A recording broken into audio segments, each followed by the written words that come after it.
Môre se lesing 6 op die 20ste November gaan vir ons, dis eintlik die hoogtepunt van die boek Odes, want dit gaan oor die verwekking van Jahshua staan daar, of Jahshua, of vir die nuwe mense van Jesus.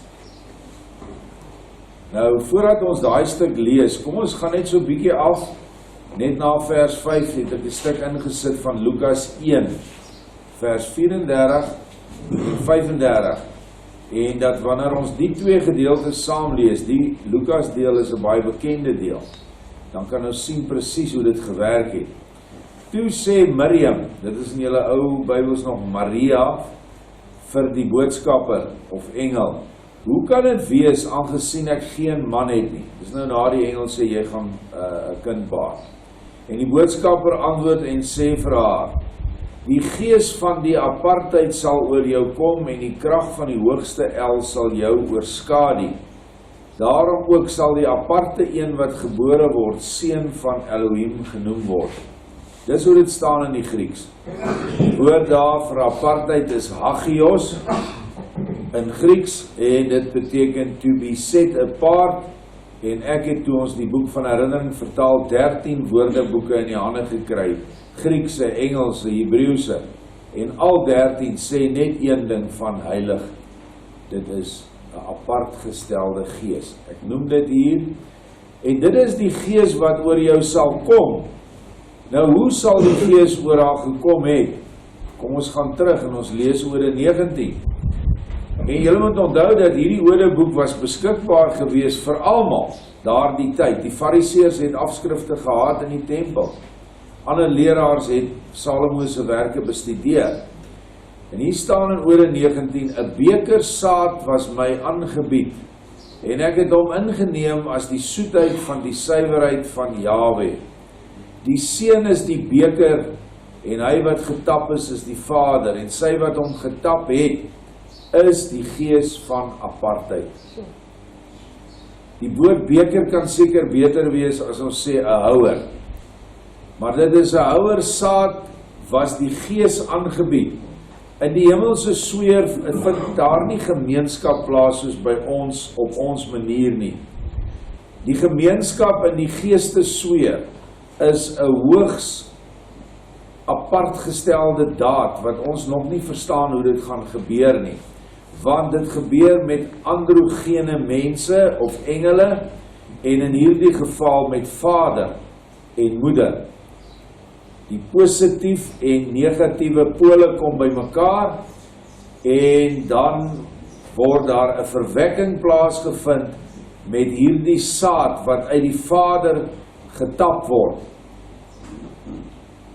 Want sy saadorgaan was vol en dit was nie wenslik dat sy saad sonder rede afgeskei word nie.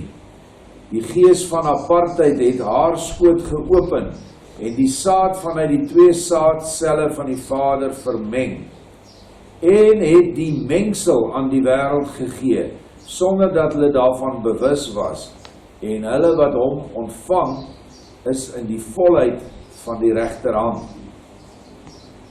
Groot waarhede wat hier vir ons gegee word. Die mengsel is aan die wêreld gegee, nie 'n manlike sperm nie. Daar's 'n groot verskil. Baie mense sê dat sy Miriam of Maria gehoreer het met die gevalle engele. Dit is wat die Jode sê. Dan sê hulle nog erger goed. Hierdie verwekking vind plaas in binne die een androgene Jahwe Vader Moeder wese. Die geregtigheid en die liefde. En daar word 'n mengsel. Nou daar kan net sowel gestaan het in die terme van vandag en het die embrio aan die wêreld gegee. Stem julle met my saam? Want 'n mengsel van manlike saad en vroulike eiersel is 'n embrio. Dit is dan lewend. En hierdie lewende embrio alreeds gevorm in die hemele, sou net vir 9 maande gevoed word in die baarmoeder deur die suiwerste en skoonste meisie maagd op die hele aarde. Dit kan jy kry deurdat jy net na haar genelyne gaan kyk, en daarom is die aanslag ook teen Miriam se genelyn, of die genelyn van Juda, deur Dawid, en dan deur Rut, wat hulle sê, nie 'n suiwer vrou was nie, ensovoorts. Dis baie belangrik dat ons dit raak sien, en die mengsel gegee. As ons nou weer Lukas 1 lees, vers 35, en die boodskapper antwoord en sê vir hom, die gees van apartheid sal oor jou kom, en die krag van die hoogste El sal jou oorskadu. Kan ons maar ook net sowel sê, die engel Gabriel sal kom, want dit is die engel wat met haar praat hier, en die engel sal die embryo binne in jou baarmoeder plaas, sonder dat jou maagdelikheid geskend gaan word. Nooit vergeet nie dat die vrou was 'n maagd voor die geboorte en na die geboorte. En daar was 'n vroedvrou wat gesê het, ek glo dit nie. En toe wou sy dit sien en voel, en toe sy dit doen, gaan lees maar van Salome, toe brand haar hand verskriklik, sy skreeu toe van die pyn, omdat sy so ongelowig was.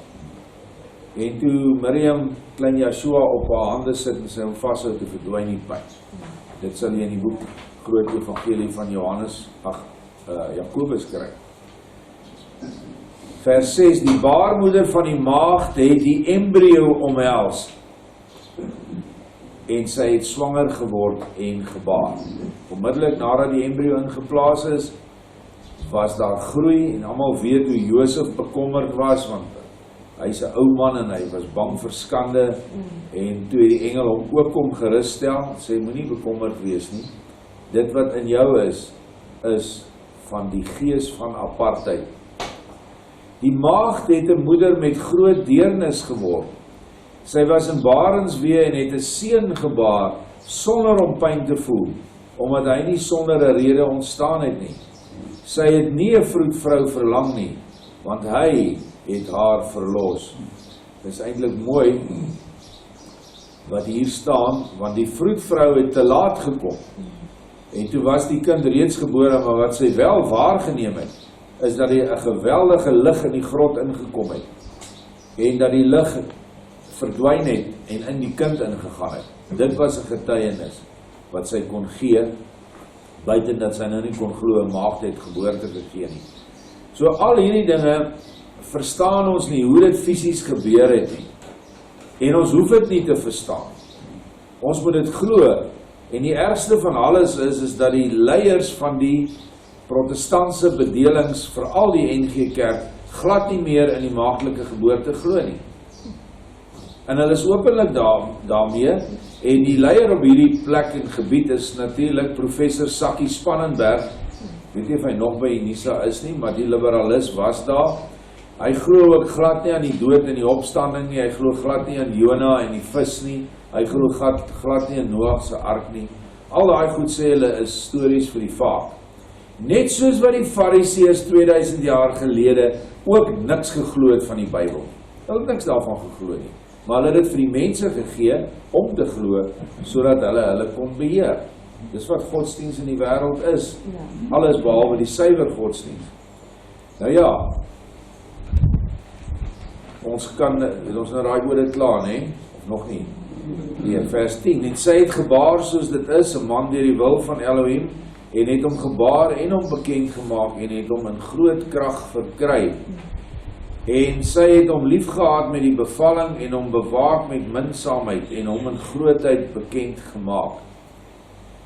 Vir my is hierdie ode die heel belangrikste stuk geskiedenis wat in die Bybel moes gewees het. Want dan sou niemand die Messias betwyfel het nie. Want nog nooit het mense gesê Salomo se geskrifte is nou nie reg, of het dit begin betwyfel. So dit is so hartseer dat dit nie daar gekom het nie, maar die mense 2000 jaar gelede het al die feite, ek het 'n hele paar feite al opgetel in Odes, wat vir hulle kon bevestiging gee dat dit die seun is, dat dit die Messias is. En hier is ene, dat 'n swanger vrou, 'n maagd sal 'n kind bring. Dit staan ook in Jesaja. Die maagd het swanger geword en gebaar, wat ook heenwys op 'n profetiese geboorte. En daarom, as hulle dit uitgevind het en al die gebeure is opgeteken deur Jakobus. Jakobus was Jahshua se ouer broer, nou nie van dieselfde ma nie, maar van Josef se vorige vrou. En hy het presies gesê dat daar nie 'n vroedvrou nodig was in sy relaas. Hoekom? Want vers 9 is 'n heenwysing, 'n bewys van dat dit hy is. Vers 20: Ek is 'n priester van Jahwe en tot hom verrig ek dienswerk as priester. Aan hom slag ek die slagdier van sy gedagte. Want nie soos die wêreld nie en ook nie soos die vlees is sy denke nie. Ook nie soos diegene wat bedien op 'n vleeslike wyse nie. Die slagdier van Jahwe is regverdigheid en suiwerheid van hart en lippe. So as jy enige iets wil slag vir die Vader, en jammer genoeg is daar mense wat nog slag vir hom, hulle slag skape, hulle slag hoenders op sekere tye. As jy iets wil slag, gaan en beoefen regverdigheid of geregtigheid, so seker 'n beter woord nie gewees het. En suiwerheid van hart en suiwerheid van lippe.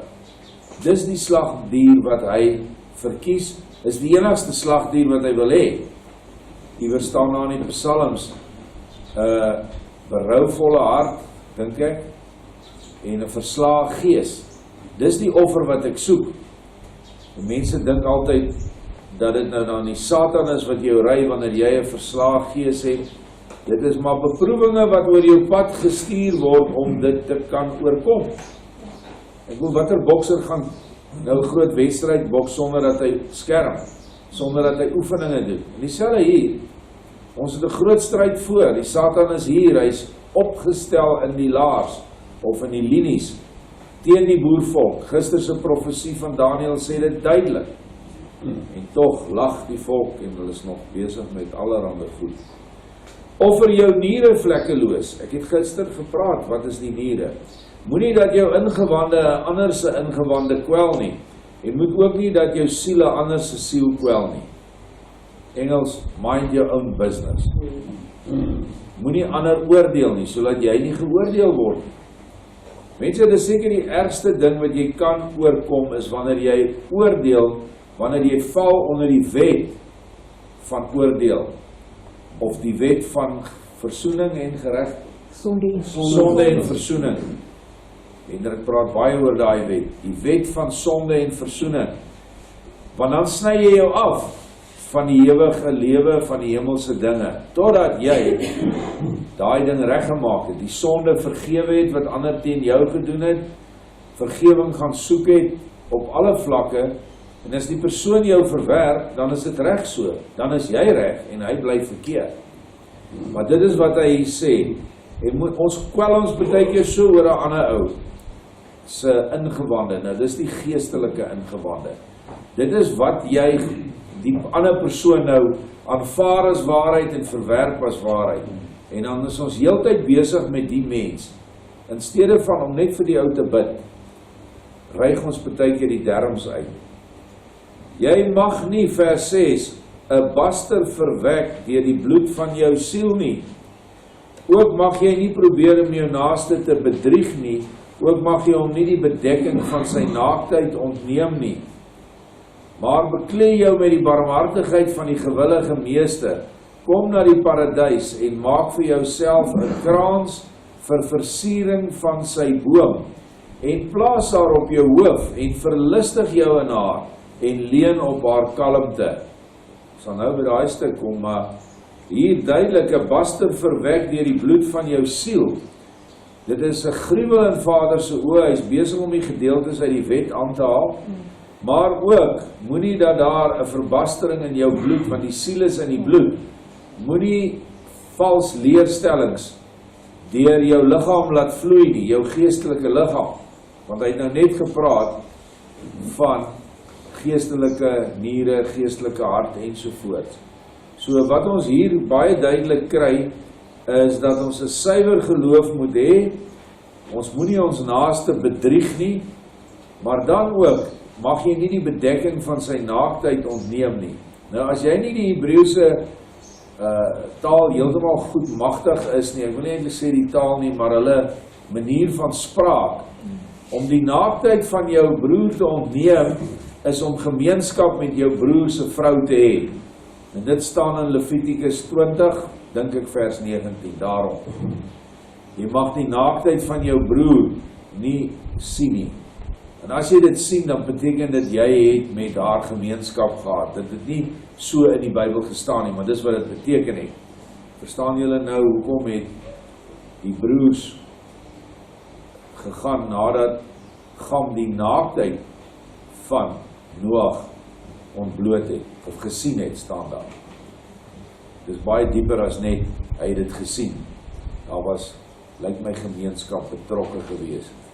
Nou, gaan ons oor na vers 7, die mooi vers. Nou dat ons het weet, uit Ode 1 uit, die kraans is die waarheid. En vleg vir ons 'n kraans vir sy boom, en plaas haar op jou hoof. Is dit nie die kroon, die waarheid waarmee ons gekroon word, wat eintlik 'n kraans is, 'n lewende, uitbottende versiering wat op haar hoof, op sy hoof is. Ek dink iewers staan dit, dat daar 'n kraans is wat uitbot, en dit is die waarheid. Sien julle nou ook, hoekom Satan 'n doringkroon op sy kop moes sit? Want dit staan in die skrif, en Satan ken die skrif, en hy ken vers 7 van Ode 20, en toe vleg hulle vir hom, die duiwels, die fariseërs wat besete was, toe vleg hulle hom 'n ding van verskriklike dik dorings, en hulle druk dit in sy kopvel in. Fisies laat die hele ding in sy kop moes ingaan, om hom nog meer pyn te gee. Maar, eintlik, was die kraans van waarheid reeds daar in die geestelike. En het hierdie doringkrans, wat eintlik dan as die kraans vir die waarheid is, dan is die doringkrans, of doringkroon, vir Satana. Dit is 'n Satana teken wat Satan nog laat plaas het, as 'n laaste haat, voordat hy Jahshua laat gaan het na die kruis toe. Weereens, een van sy simbole. Nimrod en Semiramis is 'n teebeeld van Satan en Satana. En Satana, of Semiramis, was geskryf eers met 'n duif, en toe later toe word dit 'n kruis, toe die mense nou vinniger begin skryf het. En dit is hoekom Jahshua aan 'n kruis moes gaan. Daar's niks magies aan die kruis nie. Die kruis is 'n ou Babyloniese simbool, wat natuurlik nou verander is deur Jahshua se dood en opstanding, na 'n ander simbool, na 'n simbool van hoop, maar moet nooit vergeet wat dit was nie. En daarom is ons nie voorstanders van rondloop met kruisies nie, want dit is, die ongeluk daarvan is dat meeste mense hulle vertroue in die kruisie stel, en nie, wat die moordwapen is, as in Jahshua. Maar hy sê vir ons, hy het die kruis verander, die boom, die regheidboom is die liefde van die mens na die Vader, en die dwarskortboom is die liefde van die mens vir sy naaste. Dit is hoe hy dit vir ons nou gegee het. So, al hierdie goed bevestig net dat Jahshua sou kom. Glansrykheid, vers 9, sy glansrykheid sal jou vooruitgaan, en jy sal van sy minsaamheid en suiwerheid ontvang, en vet word in die glansrykheid van sy apartheid, glansrykheid en eer aan sy naam. Glansrykheid is 'n ander naam vir heerlikheid, of vir ligryk. Ons wou met alles wat met die woord heer te doen het, wat dan nou heerlik insluit, het ons uit die boek uitgehaal, want Vader het gesê, die Baals moet nie meer in julle mond genoem word nie. Maar glansrykheid is die Gees, die Moedergees sal jou vooruitgaan, haar minsaamheid en suiwerheid sal ons ontvang. En dan moet eintlik daar ook wees, en jy sal van haar minsaamheid en suiwerheid ontvang. Want die heerlikheid is die Gees. Ons sal dit nog regstel op die volgende druk. Ons sluit dan af met Ode 21, kort enetjie, die bruid prys die seun. Ek het my arms opgehef na die medelee van Jahwe, want hy het my bande weggewerp, en my helpers het hy opgerig tot sy medelee en verlossing. Ek het die duisternis afgelê en my met lig bekleed, My siel het lede verkry waarin daar geen pyn was nie, ook nie ellende of lyding nie. En net wat gerusstellend was, het my gedagtes aan Jahwe laat bly en aan sy onverganklike gemeenskap. Ek was in sy lig opgehef, ek het voor sy aangesig verbygegaan. Ek het naby aan hom gekom, terwyl ek hom geloof en gedank het. Hy het my hart laat oorloop, en hy is in my mond gevind, en hy het verskyn op my lippe. Die jubeling van Jahwe en sy lofprysing het my aangesig verlig. Halleluja, prys julle ja. Hier weer eens op 2 vlakke. Die sleutel van die hemelse vlak wat plaasgevind het in die gevalleryk van Lucifer, kry jy in Openbaring 20. En daar staan die stad Jerusalem daal neer toeberei soos 'n bruid. Dis wat daar staan. So die bruid in daardie deel van Openbaring kom van bo. So daardie bruid is nie deel van die aardse bruid. Ons is 'n aardse bruid. En ons moet die nuwe Jerusalem, Jahshua se bruid, sy vroulike deel inneem in ons. Die nuwe Jerusalem moet neerdaal in ons harte. En dit is al die instruksies in die Bybel, in die profesieë, in ander boeke wat weggelaat is en weggevat is met 'n doel. Dit is die ware bruid van Jahshua wat ons aantrek. Sy is eintlik ons moeder. Ons is die uiteindelike aardse Jerusalem bruid, maar sy is die hemelse Jerusalem bruid. En die hemelse Jerusalem bruid moet die aardse Jerusalem bruid ontmoet. En die enigste plek waar ontmoeting kan plaasvind is in die hart. En so daal die nuwe Jerusalem in jou hart neer, soos wat ons hierdie geskrifte lees, bestudeer, soos wat jy liefdeswerk begin doen, soos wat jy barmhartig is en barmhartigheid betoon.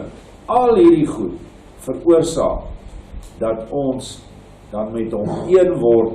En dit is wat hier gebeur het in die oertyd, is dat die bande wat die gees van waarheid, die troostermoeder vasgehou het, in die gevalleryk van Lucifer, en daai bande se naam was materie. Dit is wat die trooster vasgehou het, en al die kinders wat nie gerebelleer het nie.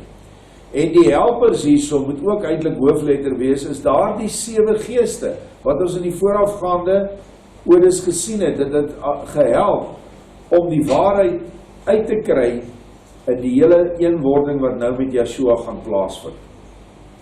Die waarheid is in die staande, hoe? As die mond, as die heerlikheid, as die glansrykheid, as alles.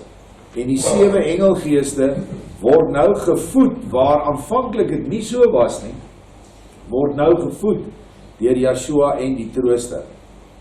En dan kan hy sê, hy het ons met lig bekleed. Dit het natuurlik gebeur toe hy die oorwinning gekry het by Golgotha, en die lig vir die eerste keer in sy lijk, toe sy lijk daar lê, en die lig van 3 punte af opgegaan en verenig bokant sy liggaam, en daar het hy in daardie lig toe 'n nuwe verheerlikte liggaam gekry. Dit was maar die uiteindelike doel van alles, om die oorwinning te kry deur 'n offer te wees. Nou, daardie lig het hy ook nou vir ons gegee, en toe ek dit nou bestudeer, toe kom dit so duidelik dat vers 3, die lig waarmee ons bekleed is die Gilgal klipwiel, wat hy nou aan die einde van die tyd vir sy bruid uitstort. Dan sê hy, my siel het lede verkry, waarin daar geen pyn was nie.